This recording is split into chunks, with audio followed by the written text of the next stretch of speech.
আল্লামা মামুনুল হক হাফিজহুল্লাহ শেখুল হাদিস ইবনে শেখুল হাদিস তিনি মুক্তি পেয়েছেন এবং ইতিমধ্যে আমাদের কাছে এই বিষয়টি এক ভাই জানালেন।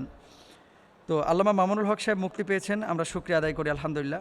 হুজুরের সাথে গত রাতে যে ঘটনা ঘটেছে, আমরা অনেকে আগ বাড়িয়ে অনেক কিছু পোস্ট করেছি এবং আমরা বলছিলাম যে ওয়েট অ্যান্ড সি, দেখা যাক শেষ পর্যন্ত কী হয়। আল্লাহ তাআলা মুক্তির ব্যবস্থা করেছেন। অন্যান্য কারাবন্দী যে সমস্ত আলেম ওলামা আছেন তাদেরও যেন মুক্তির ব্যবস্থা অতি দ্রুত হয়ে যায়। আলেমদের মুক্তিতে জনপ্রিয়তা কমে না, যারা প্রশাসনের মহলে আছেন, যারা দায়িত্বশীল আছেন, জনপ্রিয়তা বাড়ে। এবং প্রত্যেকটা আলেম তো আসলেই মুক্ত পাখির মতো সে ঘুরে বেড়াবে আকাশে বাতাসে, সব জায়গায় ইসলামকে ছড়াবে।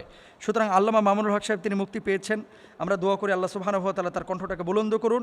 এবং আরেকটি বিষয় হুজুরের কাছে আমাদের প্রত্যাশা আছে, সেই প্রত্যাশাটা হচ্ছে উনি যেভাবে আগে দাওয়াতি কাজ করেছেন সেভাবে অবশ্যই দাওয়াতি কাজ তো তিনি করবেন ইনশাআল্লাহ।